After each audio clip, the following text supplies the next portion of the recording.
आज आपण बेसनपासून Eno soda न घालता खूपच मस्त टेस्टी नाश्ता बनवतोय। यासाठी इथे मी 1 कप बेसन घेतलं, यामध्ये चवीप्रमाणे मीठ घातलं, पाव चमचा हळद घातली, पाव चमचा हिंग घातलाय। यानंतर यामध्ये 1 चमचा तांदळाचं पीठ घालायचं आहे। तांदळाच्या पिठामुळे रेसिपी कुरकुरीत व्हायला मदत होईल। तांदळाचं पीठ नसेल तर तांदळाच्या पिठाशिवाय सुद्धा तुम्ही ही रेसिपी बनवू शकता। इथे आता ज्या कपाने आपण बेसन मोजून घेतलं त्याच कपाने मोजून इथे मी अर्धा कप पाणी घेतलंय। थोडं थोडं पाणी घालत जायचं आणि मिक्स करत जायचं आहे। सगळं अर्धा कप पाणी घातलंय, मिक्स करून यातल्या सगळ्या गुठळ्या काढून घ्यायच्यात। स्मूथ असं हे पीठ तयार करून घ्यायचं आहे। हे अजूनही घट्ट आहे, तर इथे मी आणखी 1 कप पाणी घेतलंय।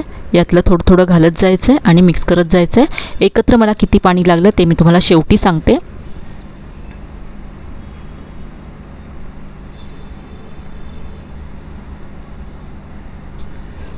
तर आता हे पीठ अगदी परफेक्ट आहे आणि यासाठी मला 1 कप पाणी लागलंय।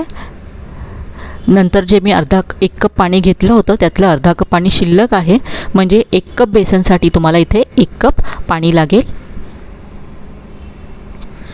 आता हे तयार केलेलं पीठ आपण बाजूला ठेवून देऊया आणि आपल्या नाश्त्याबरोबर खाण्यासाठी पुदिन्याची मस्त अशी आंबट तिखट चटणी बनवूया। तर इथे मिक्सरचं भांडं घेतलं, यामध्ये पुदिना घालायचा आहे। पुदिना स्वच्छ धुवून घेतलाय।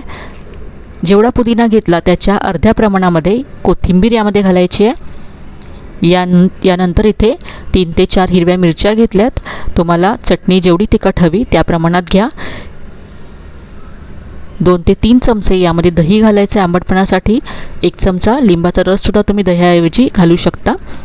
आता चटणीला दाटसरपणा येण्यासाठी इथे मी 1 चमचा फरसाण घालते। घरी असलेली कुठलीही शेव तुम्ही यामध्ये घालू शकता।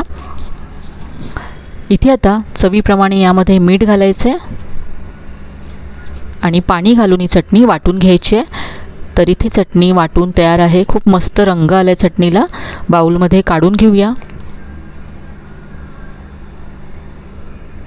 तर अगदी चटपटीत अशी आंबट तिखट चटणी तयार झाली आहे। आता आपण नाश्ता बनवायला सुरुवात करूया।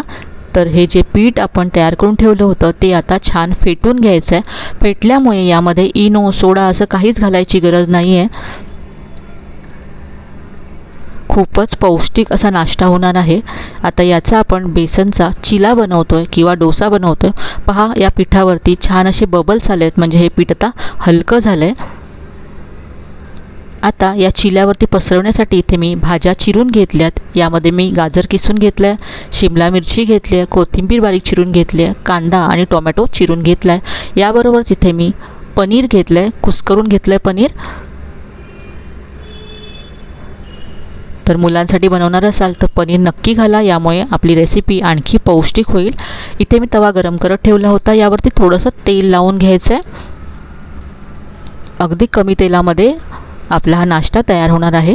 आता यावरती मी थोडंसं पाणी शिंपडलं आहे, म्हणजे वरचा भाग तव्याचा थंड होईल। आता 1 चमचा तयार पीठ पसरवून घेतलं आहे आणि हलक्या हाताने हा डोसा पहासा पसरवून घ्यायचा आहे।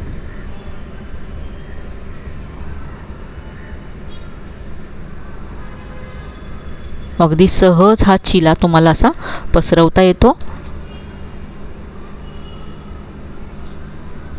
वरची बाजू ड्राय झाली आहे। आता याच्यावरती तेल लावायचं आहे। तुमच्या आवडीप्रमाणे तुम्ही बटर किंवा तूप लावू शकता।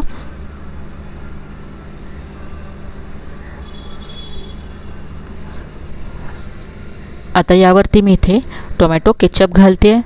तुम्हाला जर तिखट हवं असेल तर तुम्ही इथे शेजवान चटणीसुद्धा लावू शकता, किंवा घरी कुठली चटणी तुमच्याकडे असेल, लसणाची किंवा खोबऱ्याची चटणी घरी बनवलेली असते तर त्यातली कुठलीही चटणी इथे तुम्ही पसरवलीत तरी चालेल।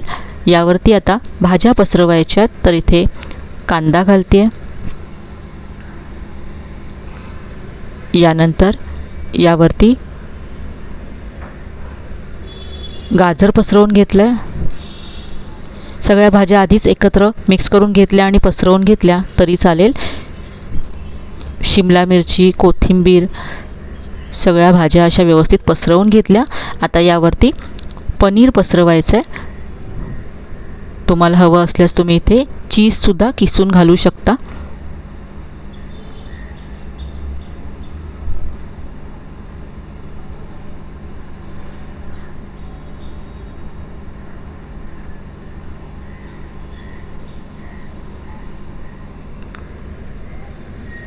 तर मंद असा गॅसवरती हा आपला डोसा किंवा चिला छान क्रिस्पी झाला आहे.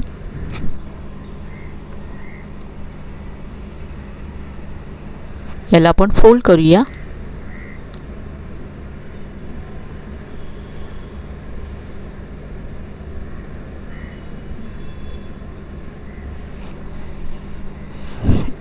याला असं आपण कट करूया.